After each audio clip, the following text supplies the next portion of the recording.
एक छोटे से गांव में एक लालची तांत्रिक रहता था। वह लोगों को चमत्कार दिखाने का वादा करता और उनसे धन दौलत ऐंठता। लोग उसकी बातों में आकर उसे सोना चांदी और फसलें चढ़ावे में देते थे, लेकिन असल में वह तांत्रिक कोई चमत्कार नहीं कर पाता था। वह केवल उनकी भोली भाली मानसिकता का फायदा उठाता था। गांव में एक विधवा स्त्री रहती थी जिसका एक छोटा बच्चा था। वह गरीब थी लेकिन ईमानदार और मेहनती।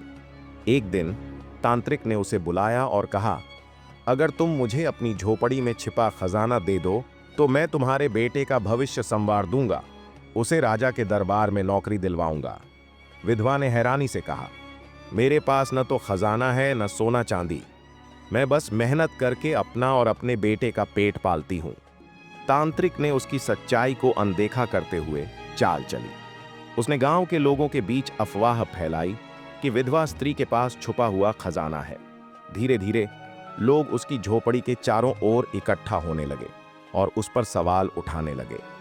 तांत्रिक ने भीड़ के सामने झूठी भविष्यवाणी की, मुझे दिव्य दृष्टि से दिखा है कि इस झोपड़ी के नीचे खजाना दफन है, लेकिन यह स्त्री उसे छिपाकर रख रही है। अगर यह खजाना मुझे सौंपा जाए तो पूरे गांव का कल्याण होगा। डरी सहमी विधवा ने ईश्वर से प्रार्थना की, हे भगवान, मेरी सच्चाई को सबके सामने लाओ, मैं निर्दोष हूं। तभी गांव का एक बुद्धिमान वृद्ध व्यक्ति वहां आया। उसने तांत्रिक से कहा, अगर तुम्हारे पास दिव्य शक्तियां हैं तो खजाना खुद निकाल कर दिखाओ। तांत्रिक हड़बड़ा गया।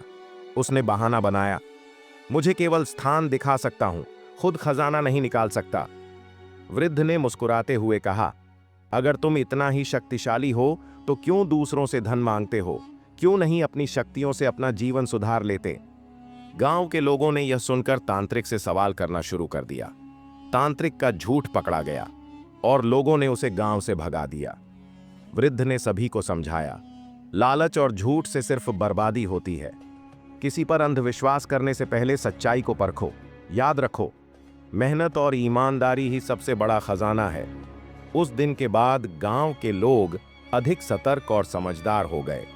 विधवा स्त्री ने भी राहत की सांस ली और अपने बेटे के साथ खुशी खुशी जीवन बिताने लगी।